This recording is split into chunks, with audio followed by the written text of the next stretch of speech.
Olá, gente, tudo bem? Sou o professor Celso do canal Trânsito ITZ Sul Maranhão.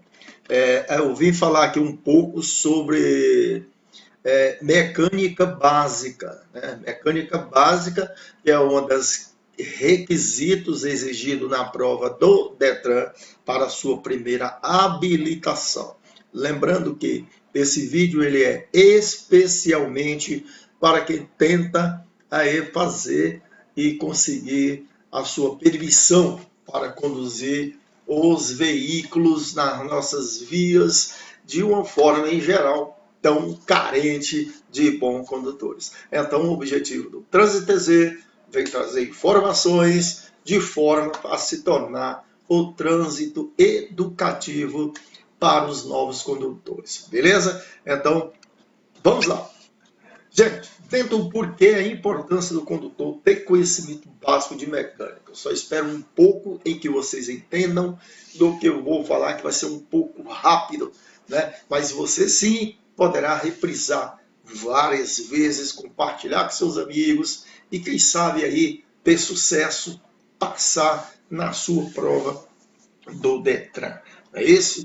Então, nós temos pelo Código de Trânsito Brasileiro, ele é obrigatório, né, a conservar esse veículo em perfeitas condições. E também devido a alguns atos infracionais que ficaria, obviamente, penalizado, previsto para veículos em mau estado. Então, pelo fato de, como qualquer máquina, né, veículos está sujeito simplesmente a falhas humanas. Antecipadamente, nós vamos falar de que como funciona e como vamos conhecer o veículo. Tem pessoas que até nome dá para o veículo, cria uma familiaridade com o veículo. Então, pelo Código de Trânsito Brasileiro, nós vamos classificar os veículos automotores como automóveis, motocicletas, caminhonetas, ônibus e caminhões. É isso? Temos também aí os veículos de tração animal. Temos aí também os automóveis. Mas como a aula é mecânica básica, nós estamos falando de propulsão, né, a combustão, no caso, motores. Beleza? Então, passando aí, nós vamos seguindo e conhecer o veículo. Como é formado, né? Aí está o grande problema, né? As pessoas, muitos deles têm veículo, muitos deles conduzem veículo há muitos anos e por si só, às vezes, nem conhecem o próprio veículo. Então, é sempre bom ter esse conteúdo para quem sabe esclarecer não só os futuros, mas também aqueles que já dirigem um bom tempinho, né? Então temos o motor do veículo, que é a base estrutural, temos o sistema elétrico, transmissão, direção, suspensão, freio e uma base estrutural para todos esses sistemas. O Trânsito ITZ Sul Maranhão quer ser coerente, curto e grosso, bem claro, para com que você seja bem sucedido na prova do Detran. E lembrando, né? O nosso canal está sempre disponível para responder os seus comentários, né? Os seus joinhas, suas críticas. Quem sabe, né? A gente não é perfeito, procuramos sempre melhorar. Então esse vídeo com gravação de tela é para isso. Dentro da nossa procedimento temos aí conhecer o veículo. Isso! Pois existe componente, sim, chamado chassi. Muitas pessoas ouvem chassi e chassis. Vamos diferenciar? Vamos. Chassi é a base estrutural do sistema que eu falei anteriormente. Chassis é o número de registro do veículo. Colocamos aí como se fosse o número do certidão de nascimento do veículo. E chassi tem outros procedimentos para a gente falar em oportunidade de outros vídeos. Então, vamos lá, né? Dentro do contexto, falando de motor, existe, obviamente, os motores, claro, evidentemente, a combustão, né? E temos as partes que faz parte do motor. Mas como é conhecido o motor? O motor ele é conhecido como combustão interna, obviamente, dentro do veículo, existe essa combustão, né? Existe combustível, existe como, por exemplo, gasolina, o etanol, perdão pelo nome aí, álcool e gás natural. Então, existe um fenômeno interno que queima esses produtos, não é isso? Então, quando queima esses produtos, existe uma mistura de ar mais combustível. A gente explica. Ar e combustível? Ah, então não precisa de combustível. Claro, evidentemente. A partir daí, quando uma câmara, né, de admissão recebe o combustível, obviamente, vai com ar. Não é isso? Então a gente fala simples, coerente, para com que os meus seguidores e os futuros seguidores entendam bem basicamente mecânica descomplicada, que é o caráter do meu canal. Beleza? Então a gente vai falar que o fenômeno químico da queima depende dessa mistura. Quando se fala em mistura, frise bem, ar mais combustível. Beleza? Então, o motor tem essas partes, né? Que a gente coloca, o motor está dividido em duas partes, fixo, móvel, beleza? Eu coloquei logo as duas aí para que a gente entenda, ficar bem claro, né? Peças fixas, peças móveis.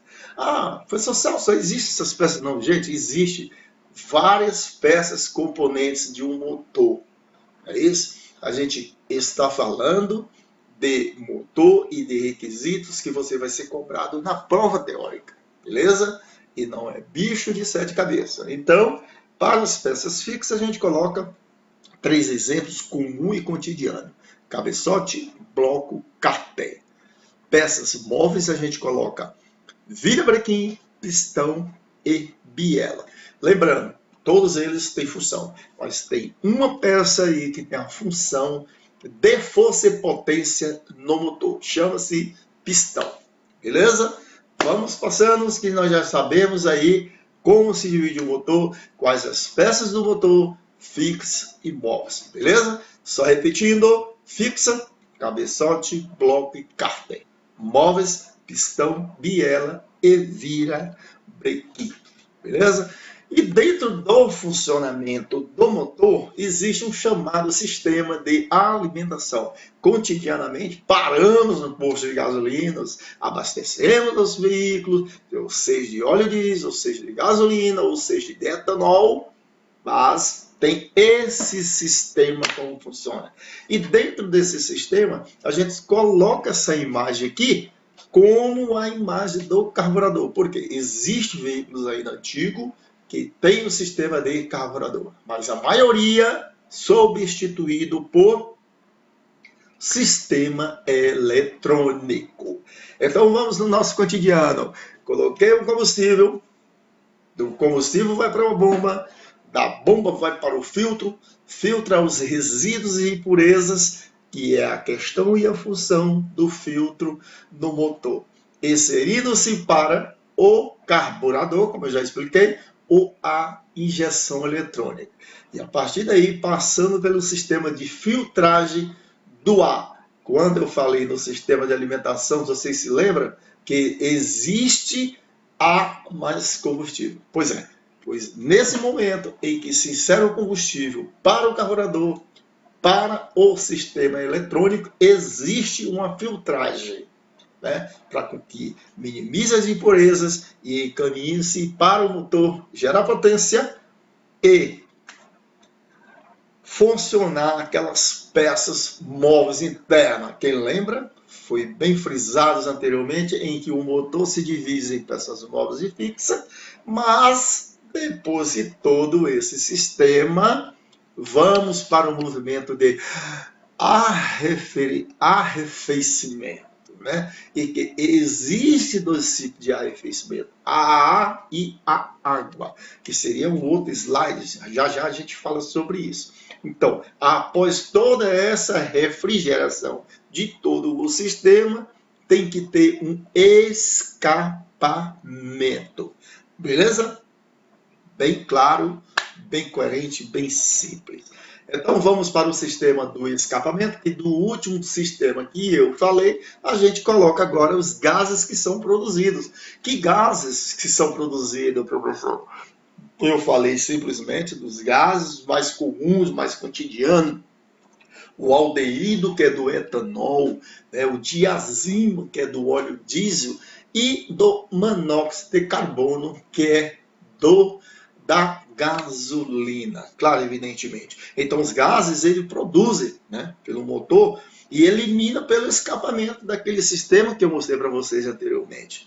Então, antes de emitir para o escapamento, existe uma peça de fundamental importância até para o meio ambiente, que chama-se catalisador. Ele catalisa, ou seja, minimiza a emissão de poluentes para o ar, beleza?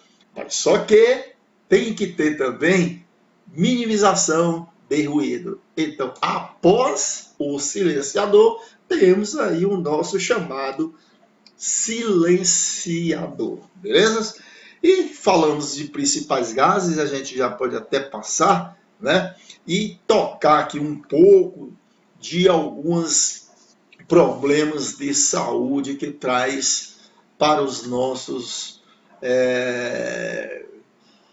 digamos assim, todos nós ingerimos gases como, por exemplo, monóxido de carbono, gás de carbono, que isso aí seria em meio ambiente, beleza?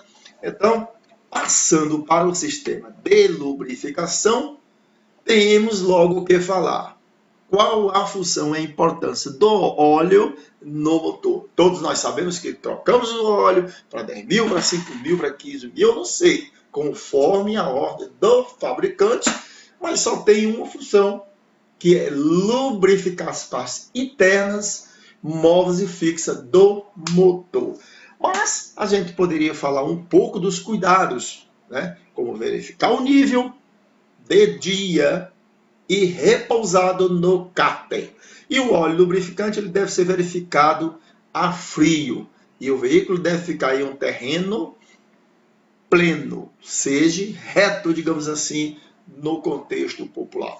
E o óleo lubrificante ele deve ser trocado de acordo, como eu falei anteriormente, as recomendações. Por exemplo, meu carro, eu compro óleo para 10 mil quilômetros. Em média de 5 para 6 mil quilômetros, já estou substituindo. Por quê? Devido ao uso do carro, devido ao produto, devido à preventiva. Não é que eu coloquei um óleo para 10 mil, eu vou trocar com 10 mil. Né? As recomendações de alguns fabricantes. A gente foi colocar aqui, citar um exemplo de mototaxista. Né? Ele troca o óleo a cada 1000 quilômetros em uma moto. Mas ele roda 1000 quilômetros por semana. Então ele troca toda semana. Isso não é o natural. Mas é porque a quilometragem dele é antecipada. Ele roda muito. E assim vai para veículos, automóveis e veículos de grande porte. Beleza? Recomendação, às vezes tem essa exceção. Beleza? Então vamos passando.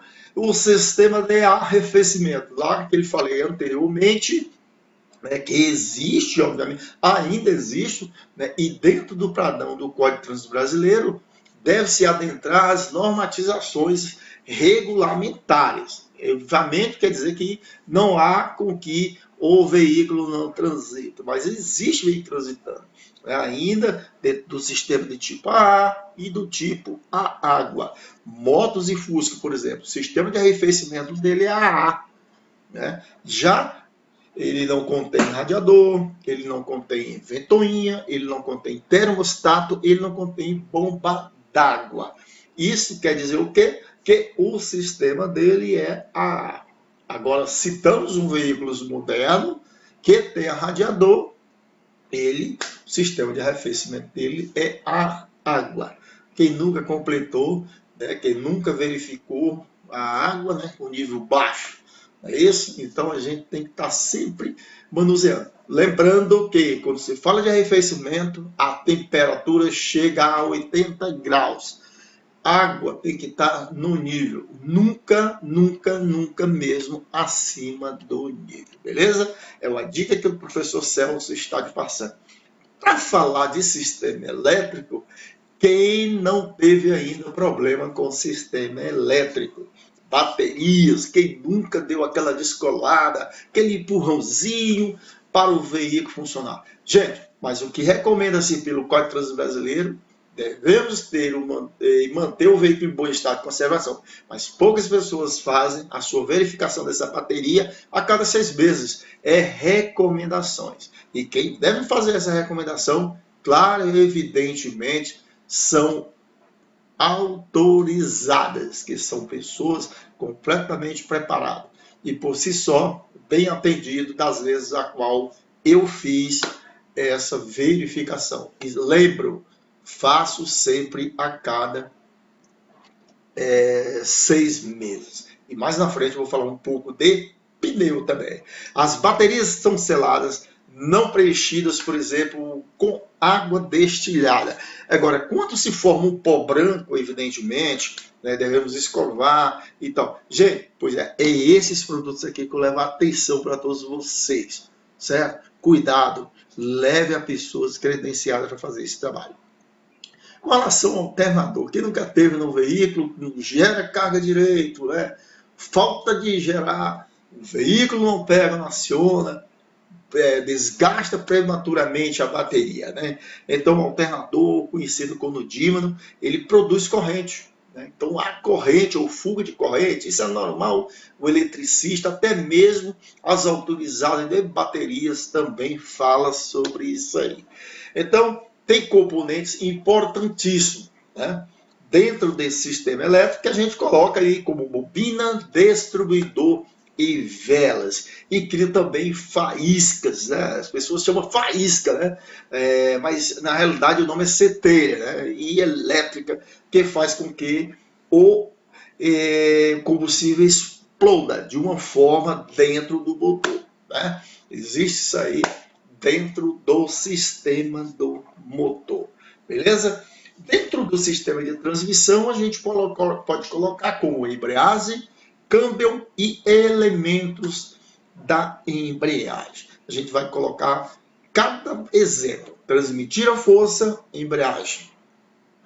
Selecionar marchas, câmbio. Elementos de embreagem, pedal, cabo e embreagem. Beleza? Quem neutraliza a potência do veículo é a embreagem. Quem mantém o controle do veículo é a direção. A potência em si você neutraliza através da embreagem. Beleza? Isso são questões, e como eu sempre falei no início do vídeo, que esse vídeo fala de mecânica e noções básicas direcionadas às pessoas que vão almejar a sua primeira habilitação. Então, no sistema de transmissão, temos esses elementos: embreagem, câmbio e elementos da embreagem. Com relação ao sistema de direção, a gente vai falar um pouco sobre, claro, evidentemente, volante, caixa de direção. Alguns especialistas dizem que os elementos básicos para o veículo chamam-se pneu, caixa e freio.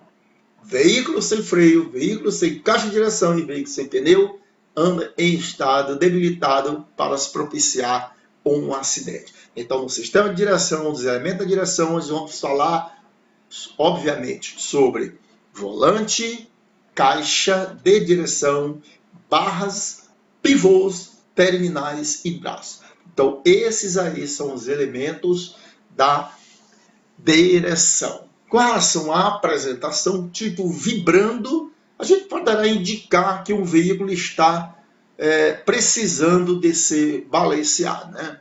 Fazer aquele balanceamento, né? Acima de 40, 50 km, começa a vibrar o volante e também as rodas, né? Faz aquela vibraçãozinha pequena. Alguns veículos que contêm veículos com freio, digamos aí, com freios que você consegue detectar essa vibração, né? Então, e temos as recomendações aí ao trafegar com pneu sempre calibrado. Eu costumo dizer que a calibragem ela deve ser realizada conforme a utilização do seu carro. Eu, por exemplo, calibro o meu pneu uma vez por semana. É isso? como eu frisei anterior, aquela questão do veículo, quando você freia um carro que é de freio ABS, ele normalmente o pedal do freio ele faz uma vibração. Isso é acionando, porque a frenagem do carro ABS ele freia gradativamente, né? Ele não frena total, né? Arrastando, ele frena soltando, intercalando o momento, né? O sistema de freio ABS. E também não devemos, obviamente, dentro do contexto de direção, dirigir, né, com o pé apoiado na embreagem. Por que, professor Celso?